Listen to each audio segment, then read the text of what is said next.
At any given time, you can look up and see a UH-60 Black Hawk helicopter cruising the skies over Fort Benning.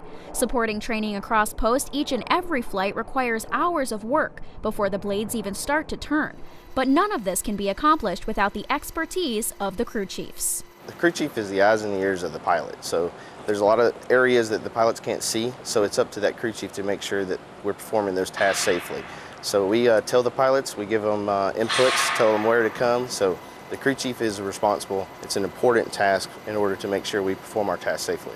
During the various missions that the Ranger Flight Company supports, the crew chiefs are along for the ride, but that flight is merely a perk of their extensive occupation. A lot of people that are unfamiliar with aviation, they think we just sit there in the back. However, a lot of people don't know that we might spend 9.5 hours in the aircraft. It's very, very labor intensive. From the moment we get in the helicopter to the moment we shut down, and hours after that of maintaining that helicopter, hours before a flight of maintaining that helicopter. The last thing that we do is sit around and do nothing. We're working constantly. There's a tremendous amount of work that goes into that one flight hour that they get to see. In flight, the crew chiefs are responsible for guiding and assisting the pilot, maintaining safety in the cargo area and managing passengers, even freezing reporters.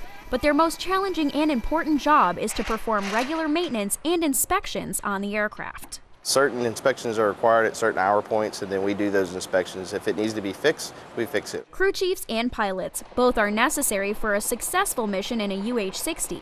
The trust between them is a necessary part, and that's what makes the expert crew chiefs in Fort Benning's Ranger Flight Company and their dedicated pilots so successful. Trust between pilots and crew chiefs have to be there. We primarily count on them making the right decisions. So that trust between crew chiefs and pilots, they're there. We work hand in hand with each other every day, but the trust has got to be there.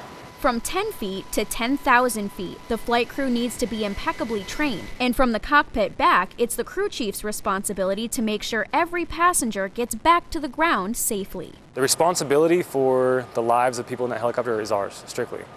Whether it's from the maintenance side of making sure the helicopter is going to operate the way it's supposed to, all the way to controlling their actions in the helicopter. Their lives are in our hands, and that right there makes our job difficult. The Ranger Flight Company performs hundreds of missions a year, supporting dozens of courses and hundreds of students.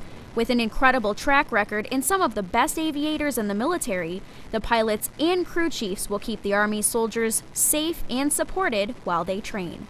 Nicole Randall, Fort Benning TV.